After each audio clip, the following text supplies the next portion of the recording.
sangik kula didik saking Winangun Purwodadi nyuwun gending sesideman ingkang nyekar Mbak Tatin matur suwun. Penggemaripun bucange ya. Tulisan tok. Ana ditenya. Pinten? 10. Sinten cekeng sinten mau? Mas Didik. Mas Didik pundi nggih? Tak genahke 10.000 tenan apa piye? 10 kowe iki ngurangi sini-sini aku to, Din.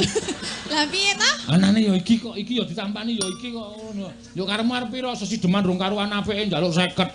Lah ora nek saking kono nek 50 rak ya digake 50 kok 10. Lah iki ming 10, iki ning cacahe 5. Iki ming kari loro, sing telu dimplep iki. Oh kari telu nya. Engko hitunganmu karo iki. Wah nek karo niku anu engko geseh. Geseh piye ora? Engko ngrebuk. Takani sik nek arep anu nya 30 lumayan bangane